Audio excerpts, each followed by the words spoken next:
Recordemos un poco el contexto. En el 537 aproximadamente antes de Cristo, los judíos regresaron entonces a Jerusalén. Tenían a Jerusalén destruida, ¿verdad? Por edictos de los gobernantes se les permite regresar a su tierra para reedificar el templo de Salomón, un templo magnífico, grandioso. Es lo que alcanzamos a ver en las escrituras y en registros históricos. Quedó destruido por la acción de los babilonios, ¿verdad? Entonces se les permite en el 537 regresar para reconstruir el templo. Ellos llegan con la moral hasta arriba, con muchas ganas, con mucho ánimo, ¿sí?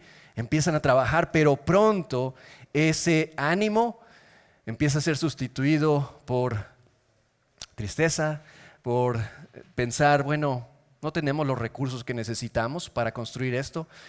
Somos pobres. Además de esto, tenemos enemigos. Los samaritanos están todo el tiempo encima de nosotros, se burlan de nosotros, nos dicen que no vamos a poder reconstruir el templo. ¿Sabes qué? Dejémoslo ahí. Vendrán mejores tiempos para ocuparnos de reedificar el templo de Dios. Vendrán mejores tiempos. Y entonces, ¿qué hizo el pueblo de Israel en ese momento? Se empezaron a enfocar en sus propios asuntos. No en cosas malas, pero en sus asuntos. Empezaron, dice las escrituras, a ver por sus propias casas. No estaban reedificando, se olvidaron de reedificar el templo, pero se ocuparon de edificar, de poner bonitas sus casas. Se empezaron a enfocar en sus propios asuntos. Es en ese contexto que en el 520 a.C. aproximadamente, Ageo comienza su labor profética, a dar palabra de parte de Dios para el pueblo en esas condiciones, ¿sí? Ahora, conforme el pueblo de Dios se empezó a enfocar en sus propios asuntos, a dedicarse a lo suyo, empezaron a experimentar algo que probablemente tú y yo hemos pasado. Y si no es el caso que actualmente lo estás pasando, piénsalo. Momentos en que trabajas, haces lo tuyo, estás siendo productivo, estás siendo responsable y sin embargo hay insatisfacción. Sin embargo no quedas saciado.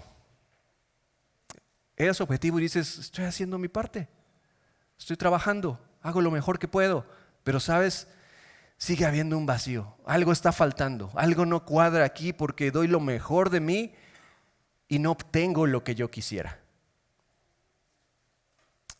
Ese era el sentir del pueblo de Israel en ese momento. Vamos allá. Ageo capítulo 1, versículos 6 al 8. Ageo 1, 6 al 8. Pon atención. Se le está diciendo el Señor al pueblo de Israel. Está haciendo ver al pueblo su propia condición, ¿sí? Sembráis mucho, dice, y recogéis poco. Coméis y no os saciáis. Bebéis y no quedáis satisfechos, os vestís y no os calentáis. Y el que trabaja a jornal recibe su jornal en saco roto. Así ha dicho Jehová de los ejércitos, meditad sobre vuestros caminos. ¿Recuerdas? Este va a ser una frase que va a emplear mucho en el libro de Ageo. Son 2 capítulos apenas, pero esta es una frase importantísima en el libro de Ageo. Meditad sobre vuestros caminos. Recuerda que este meditar, decíamos, no es un meditar de forma contemplativa y pongas tu mente en blanco. Este meditar habla de haz un alto, no sigas la inercia, haz un alto, da un paso atrás y observa qué es lo que hay a tu alrededor, cuál es la condición de lo que hay alrededor tuyo, dónde estás, hacia dónde te estás dirigiendo, por qué lo estás haciendo. Haz un alto y analiza todo esto. Les dice el Señor, meditad sobre vuestros caminos.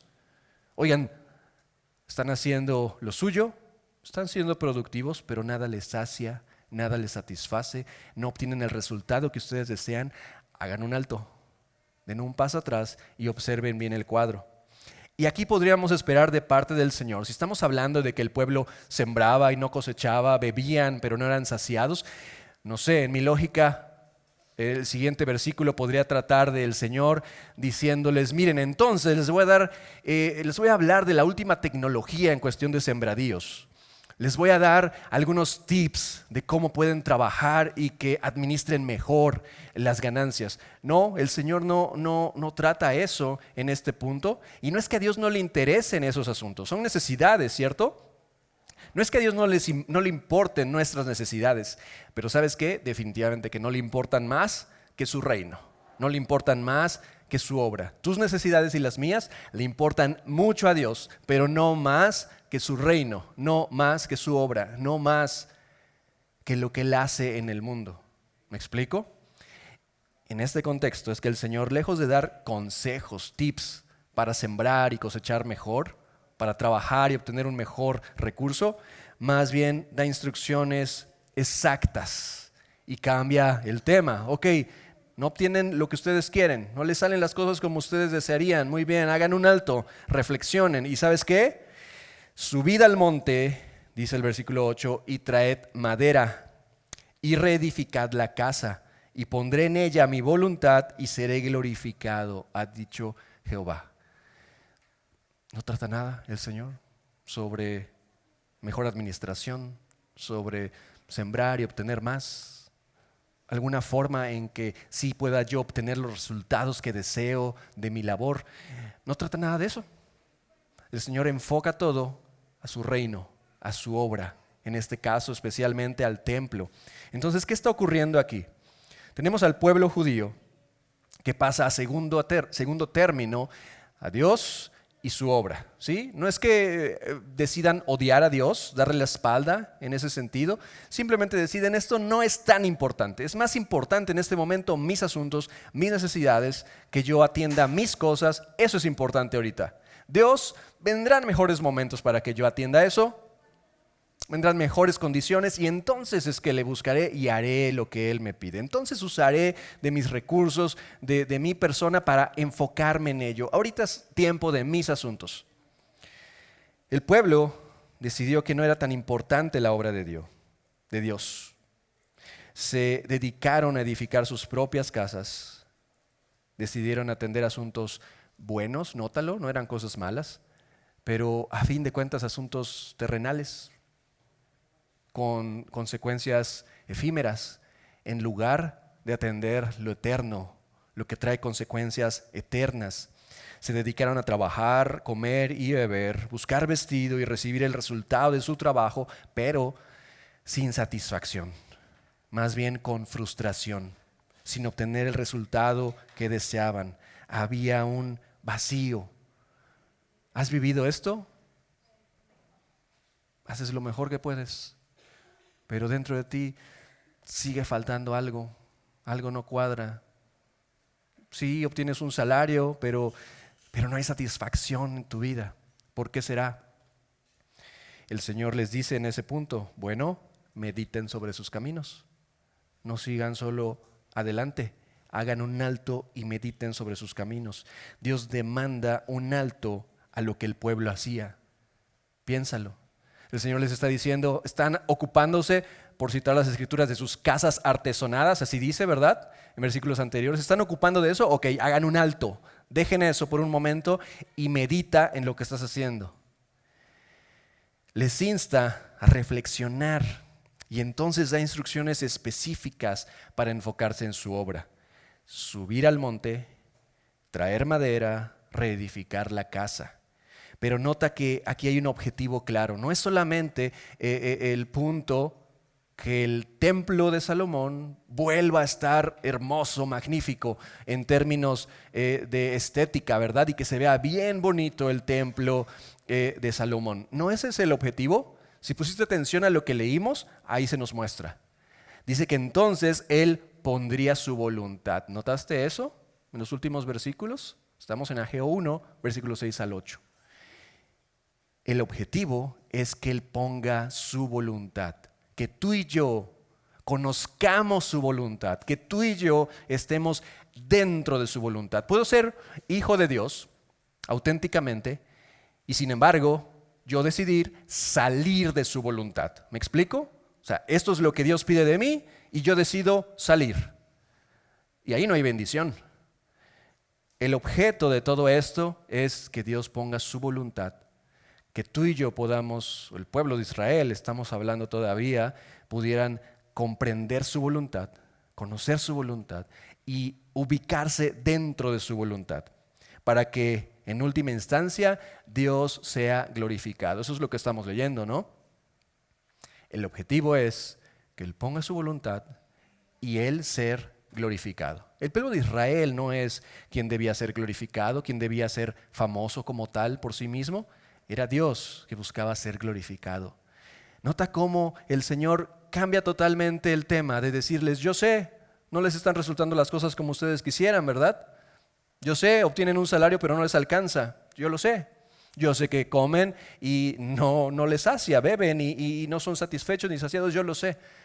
¿Saben qué? Hagan un alto y dense cuenta que en ello no habrá satisfacción. Y esto es entonces algo chocante con lo que se nos enseña en este mundo. En este mundo es, sí, dedícate y tú eres dueño de tu propio destino, tú eres responsable de obtener las cosas, tú puedes, tú eres lo máximo. Y el Señor nos dice, ¿sabes? Ocupándote en todo eso, no va a haber satisfacción. No serás saciado. Puedes intentarlo, pero no serás saciado. ¿Sabes dónde está la satisfacción? En dejar todo eso y ocuparte de mi obra. Dejar todo eso y ocuparte de mi reino. Dejar todo eso y conocer mi voluntad y caminar de tal forma que yo sea glorificado. Ese es el objetivo del Señor. Solo en Él hay satisfacción. No estoy diciendo abandona, renuncia a tu trabajo, la escuela, no tiene nada que ver con eso en realidad.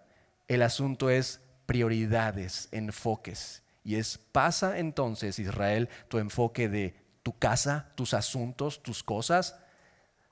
Haz un alto, deja eso y ahora más bien sube al monte, trae madera y reedifica la casa. ¿Sabes? Vemos en ello algo muy importante del carácter de Dios. En esta porción, en todo Ageo, pero en esta porción podemos ver una característica importante del carácter de Dios, la exclusividad. Exclusividad. En su palabra Dios nos dice que Dios es un Dios celoso en el sentido de que Él no va a compartir su gloria con nada ni con nadie. Dios no pide de ti tus migajas, tus limosnas. Mira, hazme el favor de venir el domingo, te lo pido, vente el domingo en la mañana. Oye, me ayudaría mucho si oraras a mí de vez en cuando. Mira si abres tu Biblia, porfa, ¿no? Creemos a veces que Dios es así. No, Dios no necesita de nosotros, pero Dios pide más bien todo de nosotros. Él no está pidiendo lo que te sobra a ti y a mí. Él quiere todo de ti y de mí. Podría decirles Dios al pueblo de Israel, está bien, miren, síganse ocupando de sus cosas, pero denme aunque sea unas horas a mí, ¿no? Vayan de repente en la tardecita ahí a reedificar algo del templo. No, el Señor dice, dejen eso y suban, traigan madera y reedifiquen mi casa, porque en ello pondré mi voluntad y seré glorificado. Pero eso es lo que traería satisfacción al pueblo de Israel, solo eso. ¿Sabes? Esto mismo sigue ocurriendo hoy en día en la iglesia y ahora vayamos traspasando eso a nuestra realidad. Esto mismo sigue ocurriendo al día de hoy en la iglesia. No hablo solo de esta iglesia local, de toda iglesia de Cristo, porque cada iglesia está conformada por seres humanos, no hay iglesia perfecta. Y si has llegado a pensar que esta iglesia es perfecta, no, ninguna, ni esta ni ninguna otra. Esto sigue ocurriendo en la iglesia. ¿De qué manera? Volvamos a leer este pasaje, Ageo 1, versículos 6 al 8. Pero ahora te invito a esto, que lo leas, pero vayas comprendiendo de qué forma aplica eso a nuestra realidad, al día de hoy, a ti y a mí, como discípulos de Jesús, como iglesia local. ¿De qué forma aplica esto? Trae esto a tu realidad, a tu propia vida. Dice entonces, versículo 6, sembráis mucho y recogéis poco. Coméis y no os saciáis, bebéis y no quedáis satisfechos, os vestís y no os calentáis. Y el que trabaja a jornal recibe su jornal, sí, pero en saco roto. Así ha dicho Jehová de los ejércitos. Meditad sobre vuestros caminos, haz un alto, reflexiona. Subid al monte, por otro lado, y traed madera. Y reedificad la casa, y pondré en ella mi voluntad, y seré glorificado, ha dicho Jehová. Siembras, es decir, trabajas, estás siendo productivo, estás trabajando, estás siendo productivo, muy bien. Tomas acciones positivas. Comes, buscas el resultado de tu trabajo y bebes, consumiendo ese resultado de su trabajo, eso más básico que tú piensas es lo mínimo necesario que yo aspiro a tener, pero sabes, no quedas satisfecho de todas formas. No hay saciedad, quedas con insatisfacción. La insatisfacción trae frustración, impotencia. ¿Qué está pasando? Trabajo, trato de comer y beber del fruto de mi trabajo, pero esto no está rindiendo, esto sigue estando vacío. El Señor te dice, haz un alto, no sigas la inercia de las cosas, y puedes hacerlo. Y que esta insatisfacción perdure por el resto de tu existencia en este mundo. Y creo que suena a una existencia miserable en ese sentido, pero tú decides, yo decido. Puedes hacerlo y continuar por ese camino. Y tratar nuevas cosas, emprender nuevas cosas y seguir experimentando la misma y aún más profunda insatisfacción. O puedes hacer un alto, obedeciendo al Señor, dar un paso atrás, analizar todo el cuadro, analizar lo que estás haciendo, por qué lo haces, hacia dónde te diriges y creerle a Dios que dice, sube. Es decir, implica una acción. Este subir al monte, en el pasaje que leemos, es deja tus casas artesonadas. Deja de seguir trabajando en eso y más bien quiero que vayas para allá. Sube, tomar acción, dejar mi enfoque anterior para tomar uno nuevo. Y dice, trae madera, ¿verdad? Trae. Es decir, va a ocupar recursos. Va a implicar que sacrifiques cosas. El que tú traigas madera para reedificar el templo implica que esos recursos que tenías para seguir poniendo tu casa más y más bonita, para seguir atendiendo tus asuntos, hacer tus cosas, cumplir tus sueños en esa casa, requiere que sacrifiques esos recursos para llevar madera, comprar madera y llevarla para reedificar el templo. Habla de reedificar. Este reedificar requiere trabajo, esfuerzo, requiere hacer equipo. El templo de Salomón definitivamente que no lo levantaría o reconstruiría una persona. ¿Estás de acuerdo conmigo? Eso se necesitaba de todo el pueblo. Este reedificar conlleva para ti y para mí el hacer equipo, el provocar unidad en lugar de provocar división, para poder planear y ejecutar. Levantar lo que se ha caído en conjunto, haciendo a un lado mis asuntos y viendo el fin común, el bien mayor. Y así como con Israel, contigo y conmigo, con la iglesia local, hay un objetivo y es el mismo objetivo que acabamos de leer, el que el Señor nos dé a conocer su voluntad, ¿cierto? Y es el mismo objetivo, que el Señor ponga su voluntad en su iglesia, pero empezando en tu vida y en la mía. Que conozcamos su voluntad, que estemos dentro de su voluntad y en ello hay bendición. Aquí empieza la satisfacción, ¿sabes? De la vida. Aquí empieza en tú decidir abandonar todo eso para enfocarte en el reino de Dios, en su obra, en sus planes y que entonces Dios sea glorificado. Es entonces que Dios es glorificado. Dios no era glorificado porque los judíos tuvieran sus casas bonitas, porque ellos se enfocaran en sus asuntos. ¿Eran cosas malas? No eran cosas malas, eran cosas buenas. Pero Dios no era glorificado en ello. Dios sería glorificado en que el pueblo dejara todo eso para enfocarse en construir, reconstruir, reedificar el templo. Ahí está la satisfacción. Pero ¿de qué manera se edifica la obra del Señor? Traspasando todo eso de Israel para nosotros. ¿De qué manera se edifica la obra del Señor? Necesitas empezar en meditar sobre tus caminos, hacer un alto. Ahí empezamos. Haz un alto. Porque el otro es seguir la inercia, decíamos. Haz un alto. Da un pasito atrás. No en el sentido de retroceder en el camino, sino dar un paso atrás para poder observar bien el cuadro. ¿Dónde estás? ¿Dónde estás parado? ¿Hacia qué dirección te diriges? ¿Cuáles son las condiciones? Observa, mira alrededor. te diría algo. Empieza observando hacia adentro. Y no hablo de que cierres los ojos, ¿verdad? Cuando miramos hacia adentro decimos, sino haciendo una introspección. Mira hacia adentro realmente. Empieza mirando hacia adentro. ¿Qué se ha derrumbado? ¿Qué necesito reedificar? ¿Qué necesito apuntalar para fortalecer? ¿Qué necesito tirar abajo para levantar otra cosa? Empieza mirando hacia adentro. Continúa mirando a tu alrededor hablando de la familia. Es tu siguiente prioridad. La familia. Observa a tu alrededor, ya que hiciste un alto, diste un paso atrás, observa a tu alrededor, observa a tu familia. ¿Qué has destruido? ¿Qué le permitiste a Satanás destruir? ¿Qué se necesita construir? ¿Por dónde empiezas?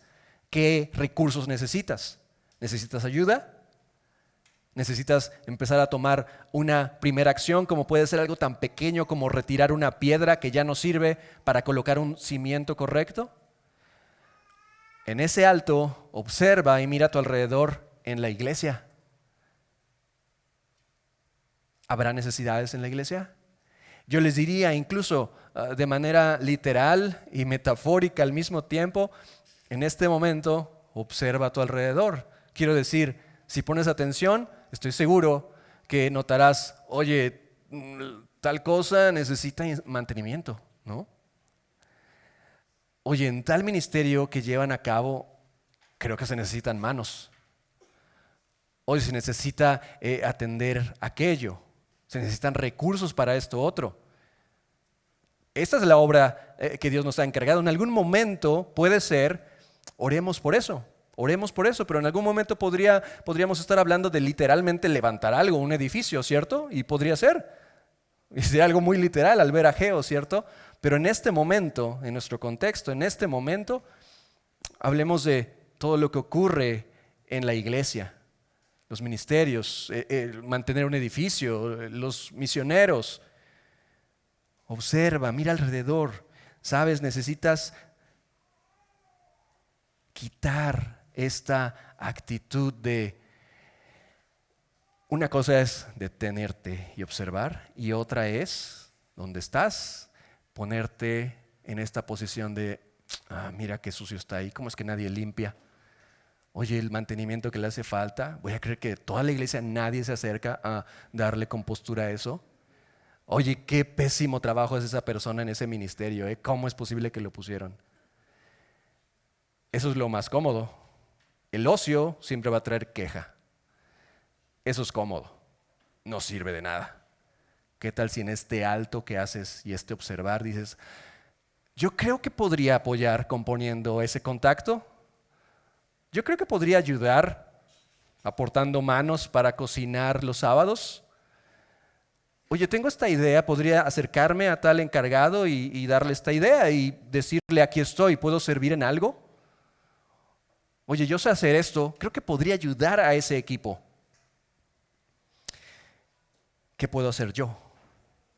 Cambia de ponerme en esta posición de observar para criticar porque me he autoengañado en que yo estoy en una posición así, y más bien tomar esta responsabilidad de construir, de edificar y reedificar. Cosas de mantenimiento, ministerios, actividades, se necesitan en la iglesia recursos humanos. ¿Se necesitan recursos económicos? Sí, también te lo digo abiertamente, se requieren recursos económicos, se requieren ideas, dones y talentos de cada uno de nosotros. Todo esto dentro del orden de Dios y dentro del orden que tiene cada iglesia local, ¿sí? Pero estamos hablando de ocuparnos del reino de Dios, de construir, de reedificar. Todos, iglesia, todos estamos ocupados en algo, piénsalo. Todos estamos ocupados en algo y no nos perdamos. Estamos ocupados o en nuestros propios asuntos o en la obra de Dios. ¿Qué punto intermedio encontramos? Es sencillo. Todos estamos ocupados en algo, sea tus propios asuntos o sea la obra de Dios. Ve considerando esto. ¿Quieres seguir adelante o prefieres hacer un alto, analizarlo bien y tomar el camino correcto? Todos tenemos una motivación, correcta o incorrecta, para hacer las cosas. Estás ocupado en tu casa artesonada. Estoy citando esta frase que dice las Escrituras. ¿Estás ocupado en eso? ¿Tienes alguna motivación para estar ocupado en esto? ¿Quieres ocuparte en la obra de Dios? Necesitas tener la motivación correcta para ocuparte de reedificar el templo. Se requiere enfoque, un enfoque claro, y el enfoque requiere dejar algo para tomar otra cosa. El enfoque requiere dejar algo para tomar otra cosa. Si tú y yo queremos estar enfocados en el asunto que quieras, no podemos tener un poco de esto, un poco de aquello y un poquito de aquello otro. Eso es tener más bien desorden y querer autoengañarnos en que podemos con todo. El enfoque requiere sí o sí que dejes algo, abandones algo para enfocarte en otra cosa. Lo que Dios trata con el pueblo de Israel en Ageo, en estos versículos que leímos, date cuenta, implica, oigan, dejen sus casas artesonadas, sí que bonitas, las pusieron muy bien, pero ¿saben qué? Hagan un alto y más bien ahora quiero que suban al monte, traigan madera y reedifiquen el templo. Sí o sí conllevaba dejar algo. Y hablamos de enfoque, de prioridades. Vamos a las Escrituras, Mateo 6, y es un pasaje especial, hermoso. Habla el Señor Jesús y, ¿sabes? Trata básicamente este mismo asunto. Es algo bien interesante que vemos. El Señor Jesús trata este mismo asunto básicamente que se está tratando con el pueblo de Israel en Ageo 1. Mira, vamos allá a Mateo 6, versículo 24. Dice, ninguno, y ya desde ahí nota otra vez esto categórico, ninguno. No hay letras chiquitas ahí, no hay otras cláusulas escondidas, ninguno puede servir a dos señores, porque o aborrecerá al uno y amará al otro, o estimará al uno y menospreciará al otro. No podéis servir a Dios y a las riquezas. No podéis servir a Dios y a las riquezas. No se puede. Vemos otra vez este carácter de Dios, este carácter exclusivo, ¿cierto? No se puede. Tú puedes decir que sí, no se puede. Nadie puede servir a dos señores. Dios demanda exclusividad de cada uno de nosotros. No puedes servir a Dios y a las riquezas. Ahora a lo mejor tú y yo digamos, bueno, pero es que no es que sea ambicioso y esté buscando grandes riquezas. Mira, la cuestión es, las riquezas en sí no son malas, o sea, el dinero no es malo. El dinero no es malo de por sí. La cuestión es si mi corazón está en atesorar eso, ¿verdad? La cuestión con las riquezas y lo que estamos leyendo tanto en Mateo como con Ageo, la cuestión aquí es el que tú y yo estemos buscando nuestro beneficio. La cuestión con las riquezas no es el dinero en sí, es que tú estás buscando tu beneficio, tu comodidad, tú satisfacer tus cosas a tu manera. Se trata de ti. Termina siendo algo egoísta, ¿sí? Y el Señor nos dice, no se puede. Nadie puede servir a dos señores. Con todo, tú y yo, porque somos humanos, seguiremos intentándolo, ¿verdad? Claro que sí se puede, pues mira, tantito aquí con el Señor, pero también tengo que ver mis cosas, ¿verdad? Tengo que estar produciendo. Y tú y yo podemos estar engañados y nos la podemos seguir pasando engañados, pero sé honesto. Y sé objetivo y sé responsable y vas a seguir teniendo esa misma insatisfacción y ese mismo vacío. Porque nadie puede servir a dos señores. Continúa el versículo 25. El Señor Jesús continúa diciendo, por tanto os digo, no os afanéis por vuestra vida, qué habéis de comer o qué habéis de beber, ni por vuestro cuerpo, qué habéis de vestir. Oye, ¿cómo, Señor Jesús? Pues lo lógico es que si estoy existiendo, tengo que comer y tengo que estar ocupado en comer y en vestir, suplir mis necesidades. Y otra vez, no está diciendo renuncia, deja tu trabajo, deja tu escuela. El asunto es dónde está tu corazón, cuál es tu prioridad. Y en ese sentido, sí, esto es opuesto a lo que el mundo nos dice. No os afanéis, dice el Señor Jesús, por vuestra vida. ¿Qué habéis de comer o qué habéis de beber? Ni por vuestro cuerpo, ¿qué habéis de vestir? ¿No es la vida más que el alimento y el cuerpo más que el vestido? Y con vida no hablamos solo de existir. Con vida hablamos de esa vida en abundancia que viene solamente de yo estar en la presencia del Señor. De yo saberme su hijo, perdonado, salvo, de saberme parte de su reino. ¿No es la vida más que el alimento y el cuerpo más que el vestido? Y nos pone algunas ilustraciones muy gráficas, ¿sabes? Mirad las aves del cielo, piénsalo. Mirad las aves del cielo que no siembran, ni ciegan, ni recogen en graneros, y vuestro Padre Celestial las alimenta. ¿No valéis vosotros mucho más que ellas? Esta avecita, un gorrión, es también de una especie de Jerusalén, ¿verdad? Y piénsalo, son ilustraciones bastante elocuentes de las que el Señor Jesús usa en esta porción. Y piénsalo, ¿quién le da de comer a las aves? ¿Hay un departamento en el gobierno ocupado de dar de comer a las aves? ¿Trabajan en alguna empresa, tienen horarios y entonces se ganan su sustento? Es lo que el Señor Jesús está diciendo. Y hace esta pregunta, ¿no valéis vosotros mucho más que ellas? ¿Y quién de vosotros, pasa a otra ilustración, podrá por mucho que se afane añadir a su estatura un codo? Y por el vestido, ¿por qué os afanáis? Y pone otra ilustración, considerad los lirios del campo, considerad los lirios del campo, cómo crecen, no trabajan ni hilan, pero os digo que ni aun Salomón con toda su gloria se vistió así como uno de ellos. Y esto un lirio también de Israel. Piénsalo. Ni aun Salomón con toda su gloria se vistió así como uno de ellos. Dice, no trabajan ni hilan, pero es el Señor que les da esta hermosura. Y si la hierba del campo que hoy es y mañana se echa en el horno, Dios la viste así, ¿no hará mucho más a vosotros, hombres de poca fe? ¿No hará mucho más a vosotros, hombres de poca fe? Y el Señor Jesús termina lanzando palabras fuertes en esto que está enseñando. Hombres de poca fe.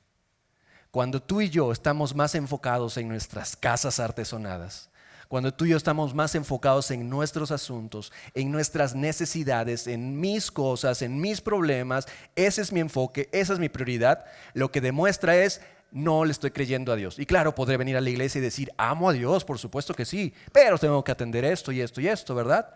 Bueno, la realidad, bíblicamente, es que no tengo fe, no le creo a Dios, no le creo. Sí, las aves del campo, los lirios, pero no, Señor, o sea, es que yo tengo que ocuparme de esto, yo tengo que atender estos asuntos.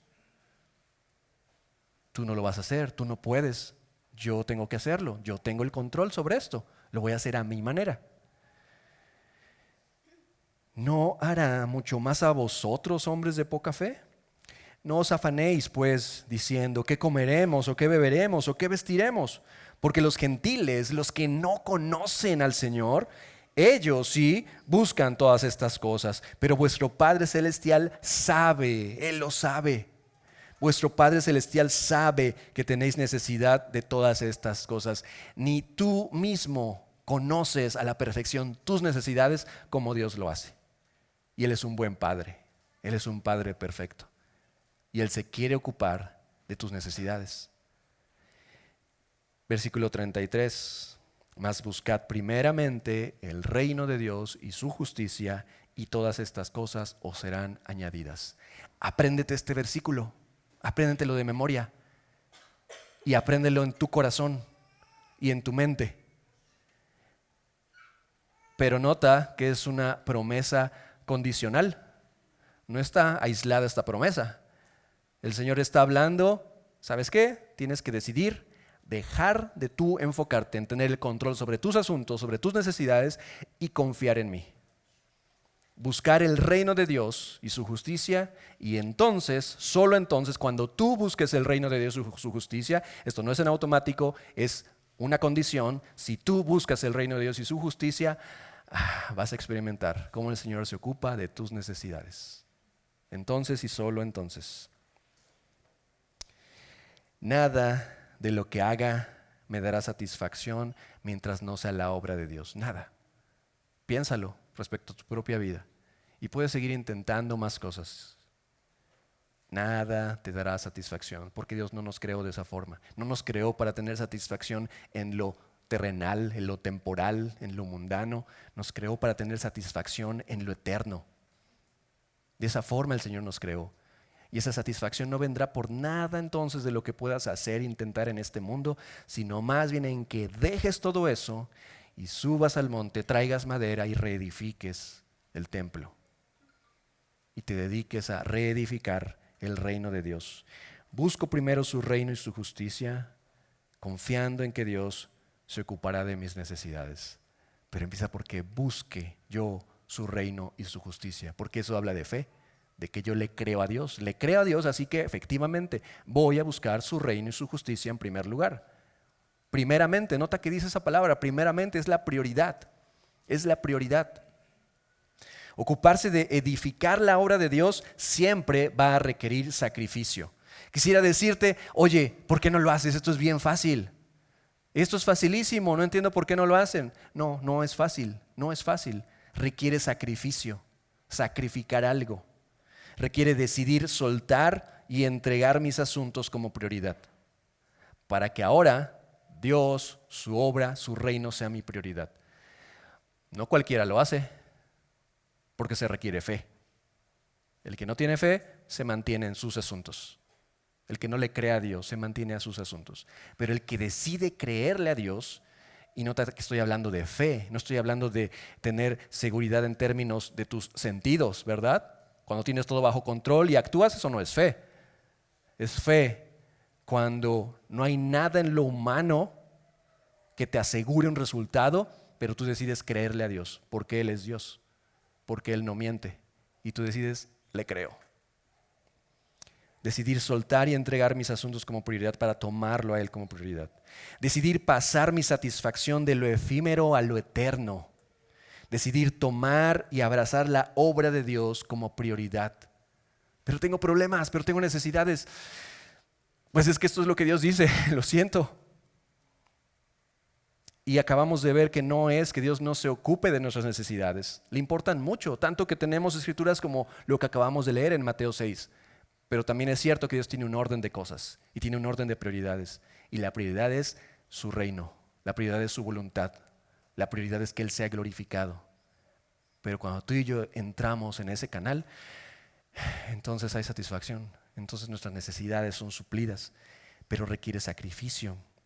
El sacrificio no es fácil, nunca lo será, por eso es sacrificio. Una cosa es dar lo que me sobra, dar lo que no uso, dar lo que no me gusta, eso no es sacrificio.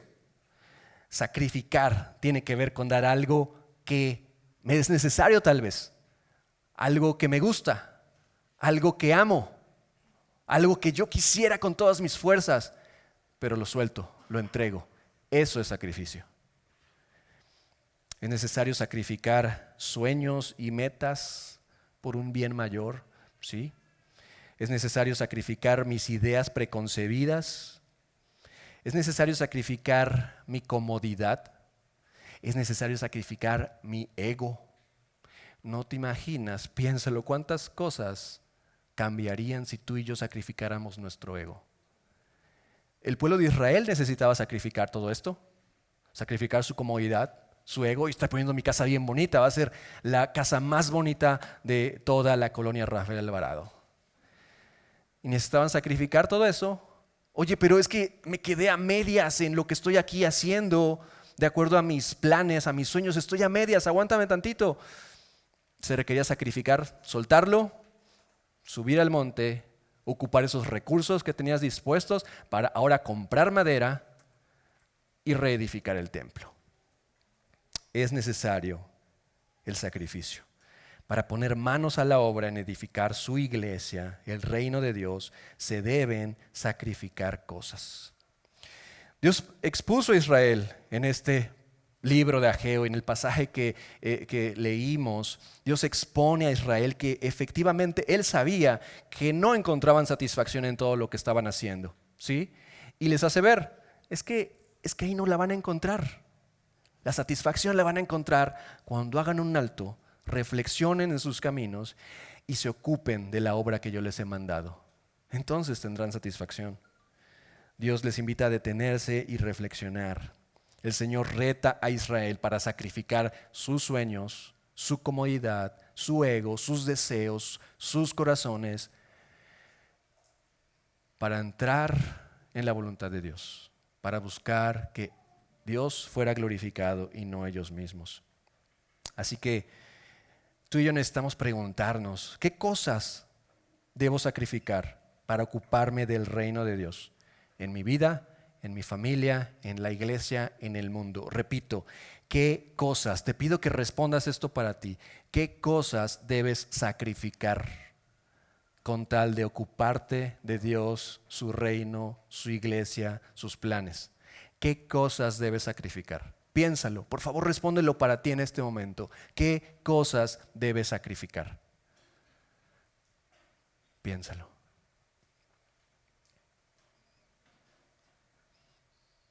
Tal vez es un sueño, un plan que has estado siguiendo por mucho tiempo. Tal vez es una persona en una relación fuera de la voluntad de Dios. Tal vez puede ser un trabajo, y no estoy hablando de renunciemos a los trabajos, no, pero puede llegar a ser, sí, que sea un trabajo. Un grupo de amigos que tal vez no lo son. Tu comodidad, tu descanso, tus recursos. Algo que tú sabes ofende a Dios y que haya estado por tiempo y mucho tiempo. ¿Qué cosas debes sacrificar? Y yo sé que una reacción natural será, pero ¿por qué? ¿Por qué tengo que sacrificar esto? No deseo sacrificarlo. Es que esto me gusta, es que quiero esto. Es que toda mi vida he vivido con esta situación, con esto en particular. ¿Por qué? ¿Realmente tengo que sacrificar algo? Piensa en quienes han sacrificado algo por un valor supremo. Pensemos en nuestro país. Nosotros celebramos la independencia en septiembre, ¿verdad? Ayer celebraba Estados Unidos su independencia y es algo que hay que celebrar. Pensemos en nuestro país, en el sentido de personas que sacrificaron sus propias vidas por darnos libertad a esta generación. Y pienso en Miguel Hidalgo, ¿cierto? Considéralo, por favor. Y fue sacrificar su propia vida, él y muchas personas más, sacrificar su propia vida por la libertad de su generación y de las generaciones que vienen.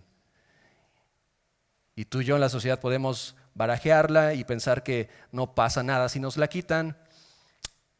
Hombres y mujeres murieron, dieron su vida porque sus generaciones y las que vienen pudieran disfrutar de la libertad. Sacrificaron sus vidas. Hombres que sacrificaron su vida por hacer lo correcto, luchar contra el crimen, contra el narco, y dieron sus vidas literalmente por hacer lo correcto. Sacrificaron sus vidas por un bien mayor.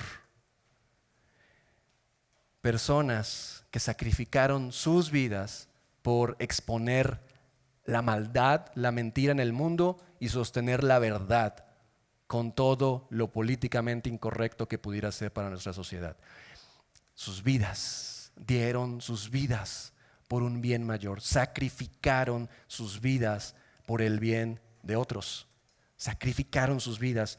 Pero sabes, todos ellos son humanos como tú y como yo, y necesitamos honrar lo que hicieron, pero son humanos como tú y como yo. Hay alguien que dio su vida y que fue un ser humano perfecto y Dios al mismo tiempo. El Señor Jesús entregó su vida, sacrificó su vida, murió para darte a ti libertad, seguridad, verdad, pero más allá todavía, perdón de tus pecados y salvación. La seguridad de saberte hijo de Dios y de que pasarás la eternidad en su presencia. Jesús entregó su vida, sacrificó su vida. ¿Valdrá la pena sacrificar algo por quien murió por ti para darte perdón de pecados y vida eterna? ¿Valdrá la pena? Sabes, creo que nos debería avergonzar esa pregunta a ti y a mí. Necesitaríamos ni siquiera pensarlo. Sin embargo, lo hacemos. ¿Valdrá la pena entregar mis sueños? ¿Ocuparme de mis asuntos? ¿De hacerme de un nombre, de una posición? ¿Lograr mis metas? ¿Valdrá la pena sacrificarlo por quien dio su vida por mí? No sé, tengo que pensarlo. No, creo que no. Esa es la condición de la gran mayoría de seres humanos. Cuando nos debería avergonzar esta pregunta, porque no deberíamos ni siquiera pensar la respuesta. Jesús murió por mí para que yo viva por Él. Jesús murió por mí para que yo viva por Él. Por supuesto que Él lo vale. Por supuesto que vale el que pueda sacrificar esos sueños, esa comodidad, ese ego, esa persona fuera de la voluntad de Dios. Claro que lo vale. Vale que sacrifique lo que sea, no para pagarle algo, pero para corresponder lo que Él ha hecho por mí. Jesús murió por mí para que yo viva por Él. Nada de lo que haga me dará satisfacción mientras no sea la obra de Dios con la motivación correcta. Quiero terminar en Mateo 6, versículos 19 al 21. Sigue hablando el Señor Jesús. Pon mucha atención a esto. Dice el Señor: no os hagáis tesoros en la tierra, donde la polilla y el orín corrompen, y donde ladrones minan y hurtan, sino haceos tesoros en el cielo, donde ni la polilla ni el orín corrompen, y donde ladrones no minan ni hurtan, porque donde esté vuestro tesoro, allí estará también vuestro corazón.